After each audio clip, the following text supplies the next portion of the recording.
Hello hi എല്ലാവർക്കും ലേണയുടെ പുതിയ വീഡിയോയിലേക്ക് സ്വാഗതം. ഞാൻ ഋതു കൃഷ്ണ. നമ്മൾ നോക്കാൻ പോകുന്നത് ഒക്ടോബർ മാസത്തിലെ ജോലി സാധ്യതകളെ കുറിച്ചിട്ടാണ് നമ്മൾ നോക്കാനായിട്ട് പോകുന്നത് കേട്ടോ. നമ്മുടെ ചാനലിന്റെ പേരെന്താണ്? ലേണിനോ ജോബ് ആൻഡ് കരിയർ ഓപ്പർച്യൂണിറ്റീസ് ആണ്. Why do I ask you to subscribe? എന്തുകൊണ്ടാണ് നമ്മുടെ ചാനൽ നിങ്ങൾ സബ്സ്ക്രൈബ് പറയാനുള്ള കാരണം എന്താണെന്ന് ചോദിക്കൂ. അതിന്റെ ആൻസർ ഇതാണ്. നമ്മൾ ഡെയിലി അക്കാദമിക് അപ്ഡേറ്റ്സ് അപ്ലോഡ് ചെയ്യുന്നുണ്ട്, ജോബ് അപ്ഡേറ്റ്സും നമ്മൾ ഡെയിലി അപ്ലോഡ് ചെയ്യുന്നുണ്ട്. ഓക്കെ, അതുകൊണ്ട് സബ്സ്ക്രൈബ് ചെയ്തില്ലെങ്കിൽ അത് വലിയൊരു നഷ്ടമായിരിക്കും കേട്ടോ. നമ്മുടെ ചാനൽ നോക്കിക്കഴിഞ്ഞാൽ നിങ്ങൾക്ക് കാണാം ഡെയിലി, അതിപ്പോ UPSC ആയിക്കോട്ടെ, SSC ആയിക്കോട്ടെ, PSC ആയിക്കോട്ടെ, RRB ആയിക്കോട്ടെ, എല്ലാ അപ്ഡേറ്റ്സും നമ്മുടെ ചാനലിൽ ഡെയിലി നമ്മൾ അപ്ലോഡ് ചെയ്യുന്നുണ്ട്. അപ്പൊ ഇന്ന് നമ്മൾ വന്നിട്ടുള്ളത് UPSC അപ്ഡേറ്റ്സ് ആയിട്ടാണ്. അതായത് കേന്ദ്ര സർവീസിൽ 474 എഞ്ചിനീയർമാരുടെ വാക്കൻസീസ് ആണ് വന്നിട്ടുള്ളത്. കേന്ദ്ര സർക്കാർ പൊതുമേഖലാ സ്ഥാപനങ്ങളിലെ എഞ്ചിനീയറിംഗ് സർവീസ് തസ്തികകളിലേക്ക് യൂണിയൻ പബ്ലിക് സർവീസ് കമ്മീഷൻ അപേക്ഷ ക്ഷണിച്ചിട്ടുണ്ട്. 474 ഒഴിവുകളാണുള്ളത്. എഞ്ചിനീയറിംഗ് സർവീസസ് പരീക്ഷ 2026 മുഖേനയായിരിക്കും തെരഞ്ഞെടുപ്പ് ഉണ്ടായിരിക്കുന്നത് കേട്ടോ. ഓൺലൈൻ ആയിട്ട് ഏത് ഡേറ്റ് വരെയാണ്? ഒക്ടോബർ 16 വരെ നിങ്ങൾക്ക് അപേക്ഷിക്കാവുന്നതാണ്. Applications can be made online till October 16. ഇനി ഏതൊക്കെ ഒഴിവുകളാണെന്ന് ചോദിച്ചു കഴിഞ്ഞാൽ ഓരോരോ കാറ്റഗറീസ് ആണ്. ടോട്ടൽ 4 കാറ്റഗറീസ് ആണ് പറഞ്ഞിട്ടുള്ളത്. ആദ്യത്തെ കാറ്റഗറി സിവിൽ എഞ്ചിനീയറിംഗ്, രണ്ടാമത്തെ മെക്കാനിക്കൽ എഞ്ചിനീയറിംഗ്, മൂന്നാമത്തെ ഏതാണ്? ഇലക്ട്രിക്കൽ എഞ്ചിനീയറിംഗ്, നാലാമത്തെ ഇലക്ട്രോണിക്സ് ആൻഡ് ടെലികമ്മ്യൂണിക്കേഷൻ എഞ്ചിനീയറിംഗ്. അപ്പോൾ ഈ തസ്തികകളിലാണ് ഒഴിവുകൾ വന്നിട്ടുള്ളത്. ഓരോ കാറ്റഗറിയിലെയും വകുപ്പുകളെയും വിഭാഗങ്ങളിലെയും കൂടുതൽ ഡീറ്റെയിൽസ് നിങ്ങൾക്ക് അറിയണമെങ്കിൽ വെബ്സൈറ്റ് നോക്കിയാൽ മതിയാകും.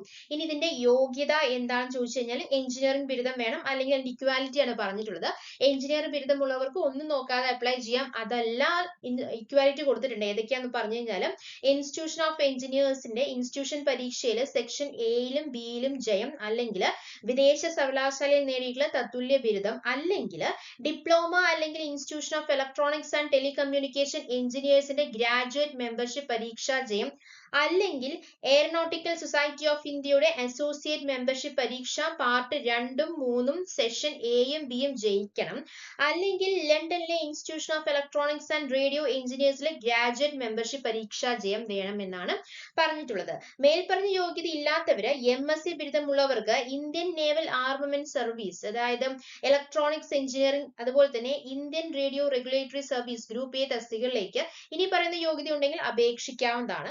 നേവൽ ആർമമെന്റ് സർവീസ്, അതായത് ഇലക്ട്രോണിക്സ് എഞ്ചിനീയറിംഗിൽ wireless communication electronics, radio physics, radio engineering പ്രത്യേക പരീക്ഷ പഠിച്ചിട്ട് MSc നേടിയവർക്ക് അപ്ലൈ ചെയ്യാവുന്നതാണ് കേട്ടോ.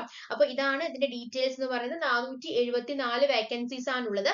ഒക്ടോബർ 16 വരെ നിങ്ങൾക്ക് അപ്ലൈ ചെയ്യാവുന്നതാണ്. ഏതൊക്കെ 4 കാറ്റഗറീസ് ആണ് വന്നിട്ടുള്ളത്? Civil engineering, mechanical engineering, electrical engineering, electronics and telecommunication engineering. ഇനി ഇതിന്റെ ഏജ് ലിമിറ്റിനെ കുറിച്ച് പറയുകയാണെങ്കിൽ 21 to 30 വയസ്സുള്ളവർക്കാണ് ഇതിന്റെ അപ്ലൈ ചെയ്യാൻ സാധിക്കത്തുള്ളൂ. എക്സാം സെന്റർ എവിടെയാണ്? Exam centre for the preliminary exam on February 8. അപ്പൊ February 8 ആയിരിക്കും പ്രിലിംസ് നടക്കുക. അത് കൊച്ചിയിലും തിരുവനന്തപുരത്തും വെച്ചിട്ടായിരിക്കും. എന്നാൽ മെയിൻ എക്സാം എവിടെ വെച്ചിട്ടായിരിക്കും? തിരുവനന്തപുരത്ത് വെച്ചിട്ടായിരിക്കും എന്നുള്ളതാണ് പറയാനുള്ളത്. എക്സാം ഫീസ് ഉണ്ട്, 200 രൂപയാണ് എന്റെ അപേക്ഷാ ഫീസ് എന്ന് പറയുന്നത്. സ്ത്രീകള്, SC/ST കാറ്റഗറിയിൽ ഉള്ളവര്, അതുപോലെ തന്നെ ഭിന്നശേഷിക്കാർക്ക് ഫീസ് നൽകേണ്ടതില്ല.